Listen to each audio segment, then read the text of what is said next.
Kiena Dawes, An Echo of Many, Part 2. Hello, I'm H.G. Tudor.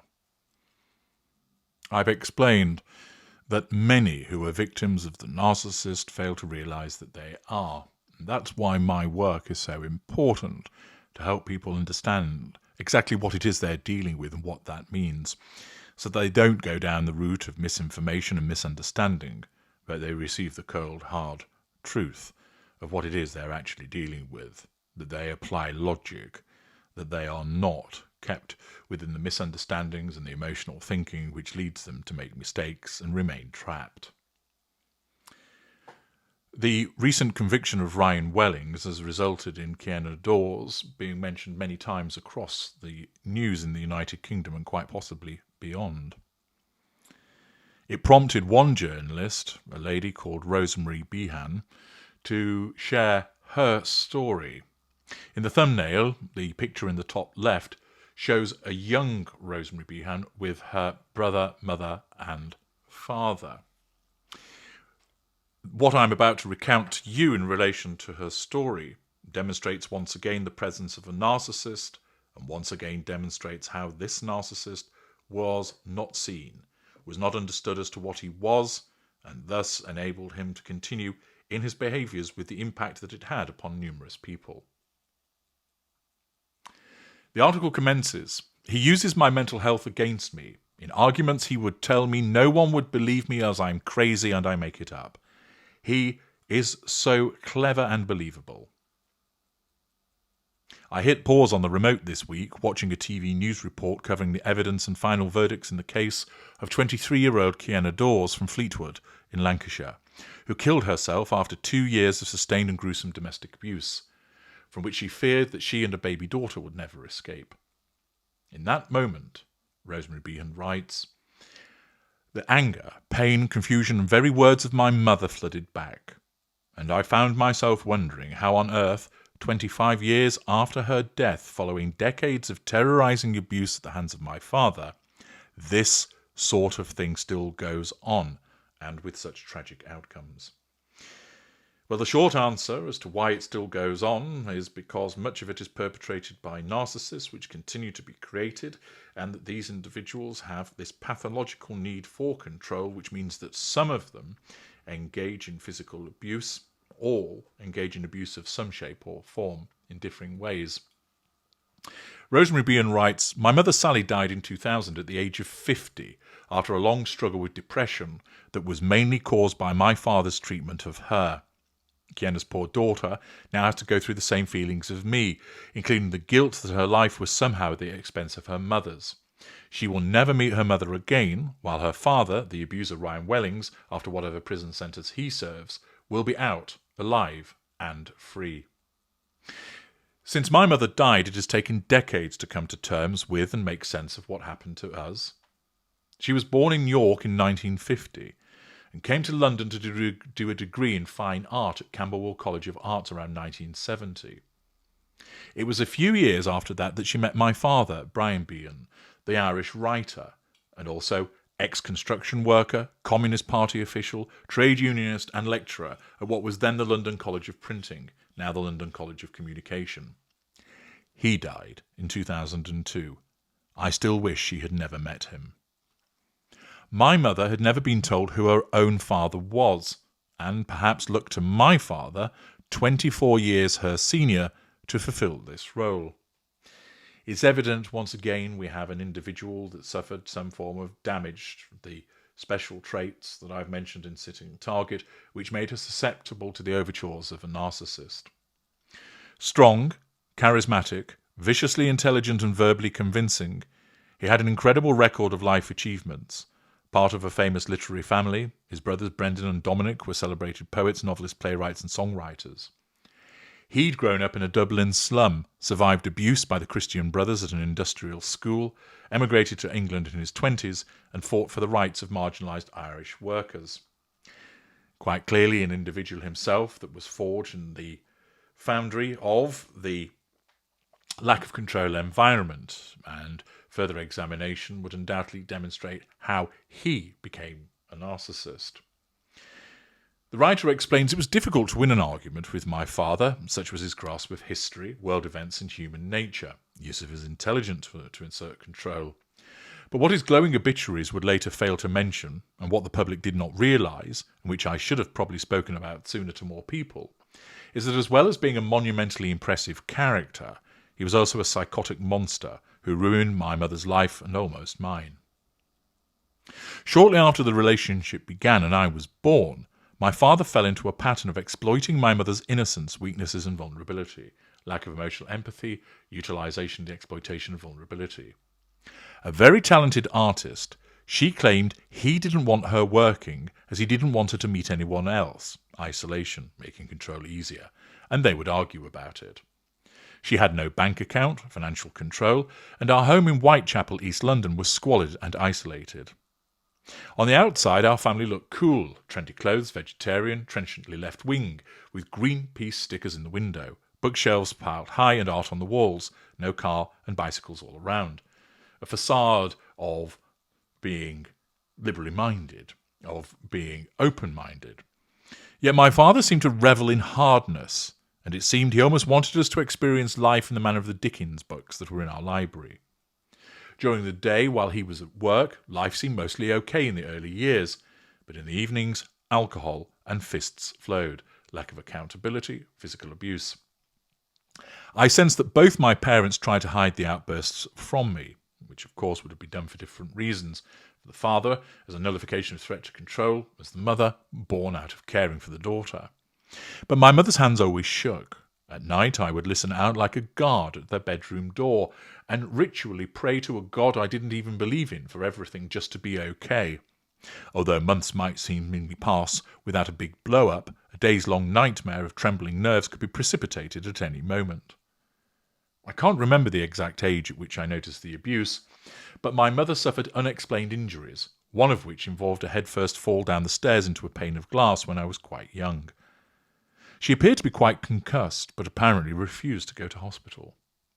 I also remember him following her around the house, verbally berating her in an extreme bullying tone about the type of juice she'd given to my baby brother and blaming her relentlessly for rotting his teeth. Triangulation, blame-shifting, finding fault, verbal abuse, bullying. But we children were her life, and she painted fantastic murals on the walls, took us to art classes and taught us crafts at home. Because she was so isolated, my mother confided in me. I think she first mentioned leaving him when I was about 5. The idea made both of us sad, as I just wanted a wonderful dad, and she wanted me to have what she hadn't had, demonstrating the emotional empathy of her mother. Unfortunately, only looking at the good sides of a person's personality and ignoring the bad soon became a strategy for both of us. A method of coping, but of course they fail to recognise that he doesn't really have a good side to his personality. It's just a veneer or a facade. From a young age, I remember being struck by the hypocrisy is often found, of course, with narcissists, of a man who preached freedom worldwide but did not extend it to his own household. Facade management, different behaviour behind closed doors. Me and my grandmother, who lived with us but kept herself very much to herself and had her own reasons for not intervening, called the police on a few occasions, but I was never called on to articulate what was going on. Refuges were mentioned, but their availability seemed in question, and leaving never seemed viable for my mother, as the lies had grown too thick, or our lives would have been upended, and she had no money or job. My mother grew increasingly bitter. One day I was distressed to find a pile of family photographs that she'd burnt and cut my father out of. Another time, in front of my brother and me, my mother repeatedly smashed her head against a wooden door to the point where I thought she was dead. She began to think people were spying on her through the television, paranoia as a consequence of the abuse. To family friends, my father would claim sympathy for her condition, facade management, but at home he ritually undermined her, belittlement, and accused her of having a persecution complex, false accusation. Then one day, when I was about 10 and my brother 6, she took us out of school and all the way to Heathrow Airport in a black cab. Tragically, she'd saved the money for weeks to pay the fare and said she wanted to take us to America. The authorities were called when we were found to have no plane tickets, and my mother was committed to St Clement's Mental Hospital in London, where doctors hinted at but declined to do anything about the real source of her distress. Missing us, she climbed over a wall and escaped before being brought back, where she was placed on a mixed ward and was apparently assaulted by a male patient. Before being allowed out, she was made to agree that she was mentally ill and commit to taking prescription medication, which only made her more vulnerable. Shortly after this, we moved to Brighton, where my parents got married. Perhaps my mother thought this would result in more financial security for myself and my brother. Even now, I find it disturbing to look at the photo of all of us taken on their wedding day, because the abuse carried on and even got worse, as my father had taken early retirement, was a frustrated writer, and could now use the open threat, "I'll have you back in St Clement's," to enhance his campaign. He also seemed to get bolder, threatening her in front of us with losing each other and with homelessness, which terrified me. All I wanted was to reach 18 and get out of there. I was 13 when I came downstairs after hearing the familiar bangs that followed a sustained barrage of verbal abuse that vibrated through the house like the menacing recorded preamble to some terrible play. In a blindingly fast whirl of violence, my father chased, punched, and shoved my mother around the kitchen, an ugly, demon-like figure spewing insults, verbal and physical abuse done to assert control, absence of emotional empathy. He then disappeared upstairs. My mother held onto the door as I went to hug her. "I'm tired of pretending," she sobbed. "I was going to take you years ago and leave. I thought of going to the newspapers. They wouldn't believe me. He's a monster." It seemed that the longer life went on, the weaker my mother became, to the point where getting away was impossible. She had no other life. I was a teenager when I first accompanied my mother to a police station in Brighton and made her do an interview, and the police then hopefully posted her a leaflet on domestic violence to our address, an envelope that my father opened. I didn't give up hope of her getting away, as it was clear that even as I left home to go to university, and my father seemed to be mellowing, the abuse had not stopped. The last time I took her to the police was in London in the late 1990s, not long before her death. My parents had suddenly come to stay with me and my grandmother as I was training to be a journalist, when I heard bangs in the middle of the night and came down in the morning to find her in a cigarette smoke-filled room, distressed, her face and whole upper body covered in bruises. Off to Limehouse Police Station we went, but yet again it came to nothing. My life had been needlessly sabotaged. After my mother died, I had my own struggles in terms of the relationship template I was given, often being attracted to the wrong type of men. Clearly, this individual's been imprinted as a consequence of the abuse that she witnessed. I don't think anger will ever dissipate, but I have found some positives. I am determined not to be held back by anything. I assess situations much faster than most others, and can immediately get to grips with bottom-line dynamics. I have no tolerance for bullshit and consider most people's life complaints to be petty beyond belief. Travelling the globe, I have an appreciation of the world and have felt safer almost anywhere than in my own home. I have made sure that I am financially secure and own property so that I will never be in my mother's position. Recently, I traced the identity of my mother's father. He was an officer in the Royal Navy during the Second World War, and I cannot help but wonder how at least being aware of what should have benefited her. It is remarkable that even though he's dead, simply knowing who my grandfather was has given me added strength to speak up, to say publicly what had happened was not acceptable, and to have a male family role model of whom I can be genuinely proud.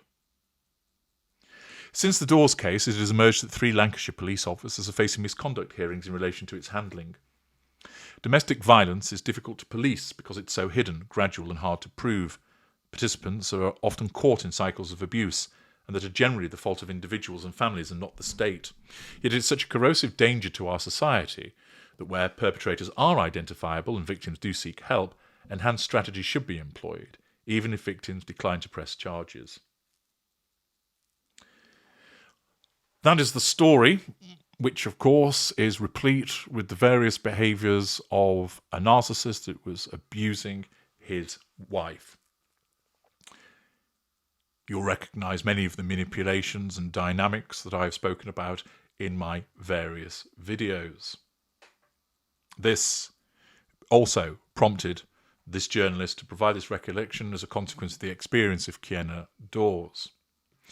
You'll also see in the thumbnail in the top right is Alex Skeel, a man who was a victim of mental and physical abuse at the hands of his ex-girlfriend, Jordan Worth. She was the first UK female to be convicted of controlling or coercive behaviour. There was a documentary that took place a number of years ago revealing the level of abuse that he experienced, where he was violently assaulted, stabbed and burnt by his abusive girlfriend.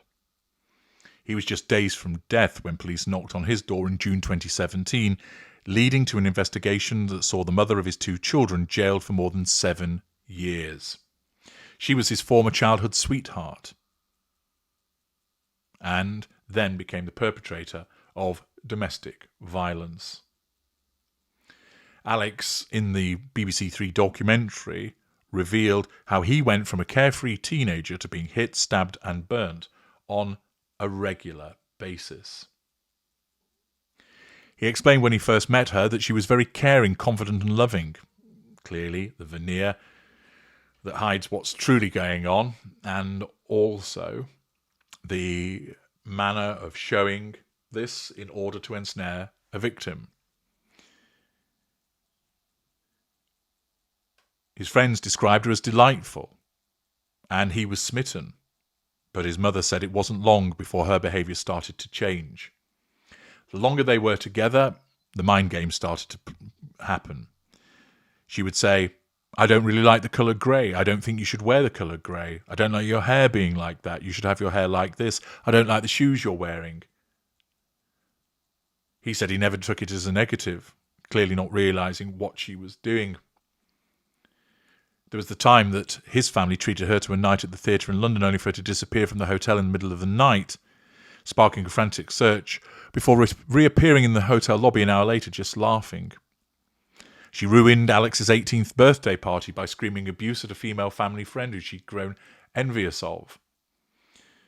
But Alex brushed off her erratic behaviour and his family and friends' growing concerns, basically saying, "I was a bit clouded by what happened because at the time I loved her."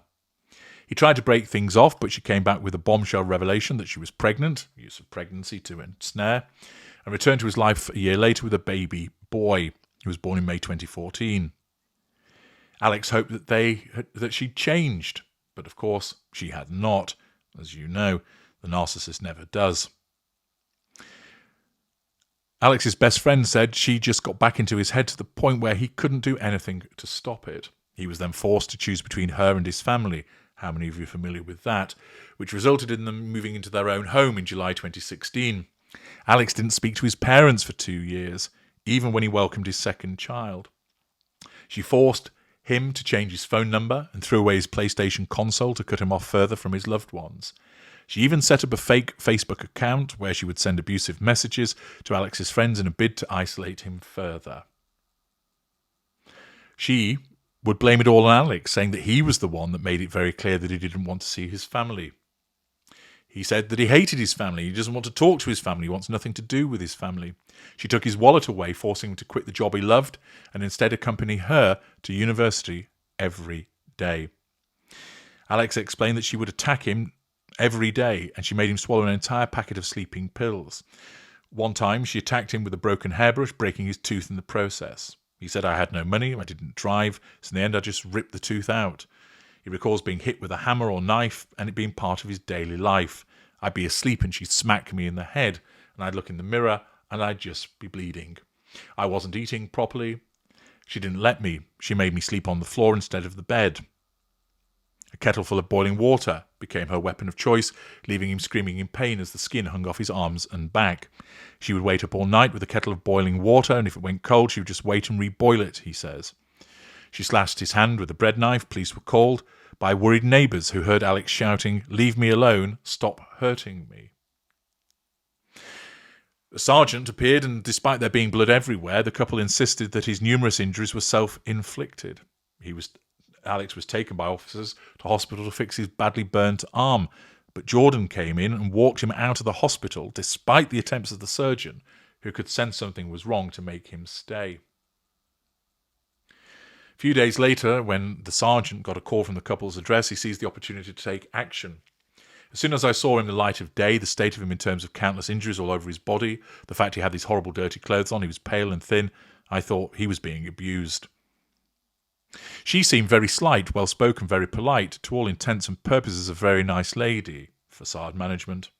Despite his protest, Sergeant Finn was able to persuade Alex to reveal what was really going on and finally arrest Jordan on suspicion of assault and grievous bodily harm.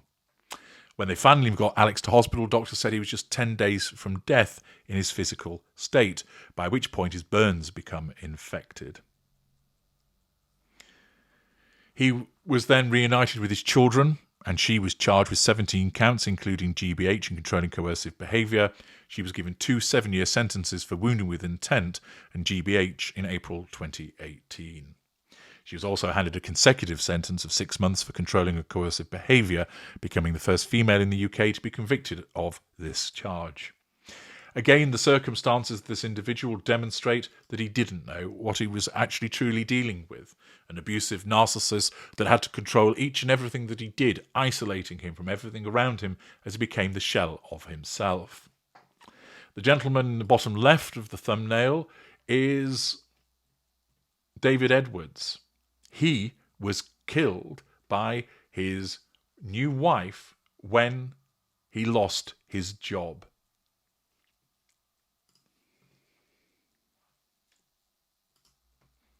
Sharon Edwards regularly beat her newlywed husband, and she was convicted of his murder by stabbing him through the heart. She denied killing Solicitor David Edwards at their home in Chorley, Lancashire in August 2015. He was found dead in bed with a chest wound 2 months after the pair married in Las Vegas. She was jailed for life and would serve at least 20, and was told she'd serve at least 20 years. The judge explained the attack was the culmination of long-term bullying. She was domineering. She'd given her husband a black eye before their wedding day. She claimed he'd hit himself in the face with a bedside phone in their Vegas hotel. Jurors heard she quite liked the idea of being a solicitor's wife and was furious when Mr. Edwards was told he was losing his job, and that loss of status is a threat to her control. In a recording, Mr. Edwards had said, "Honey, you said to me, I'd like to think that I could punch you and knock you out with a single punch. Yeah? I've told you, you do punch rather hard, don't you?" He was also heard to say, "We're going to have to refine the excuse for my eye. You know the garage door that we made up? That doesn't wash." He was under the thumb and was plainly besotted after meeting his wife-to-be in June 2014. Deborah Livesley, a former long-term partner of Mr. Edwards, told the court, he said, "My life is hell with her. I'm living in hell. She said, you need to get out of the relationship, kick her out or leave. He said, trust me, I can't." Another individual that was subjected to sustained and repeated domestic violence, who, again, didn't know what he was actually dealing with. The fourth individual that you can see is Chelsea Hamilton. She was attacked with a knife and crossbow during incidents across 3 years. Her ex-partner was sentenced in 2023 to 6.5 years imprisonment for various offences. She explained that she was subjected to coercive control. A series of attacks saw her punched, kicked and headbutted and choked unconscious. The man involved was training to be a professional mixed martial arts fighter. The abuse during the 3-year relationship started small and got increasingly more violent as it went on. She didn't know that when she met this man, he had a criminal history.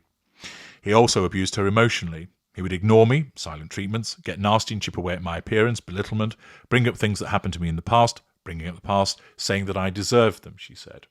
I felt worthless. He is what I deserve, because I didn't deserve any better. She explained that after being threatened, use of threat, she was too scared to go to sleep. She tried to leave the next day, and within minutes of her walking away, he started to beat her, preventative Hoover, through violence. He headbutted me, kicked me, and I heard my ribs break. She went into another room, closed the door, and sat on the floor, and a crossbow arrow came through the door, which would have hit her had she not been sitting. She said, I did then try to leave, but before I did, he put me in a rear naked chokehold and dragged me to the ground. The more I screamed, the angrier he got, and he whispered in my ear, I'm going to kill you, as I started to pass out. Once again, it's demonstrative of the behaviour repeated of a narcissist individual. And yet again, in all of these instances which echo what has happened to Kiena Dawes, the appearance of a narcissist and what that actually means is never mentioned. This demonstrates the importance, once again, of the sharing of my work and its dissemination across a variety of platforms so that people understand what they're dealing with. I'm H.G. Tudor. Thank you for listening.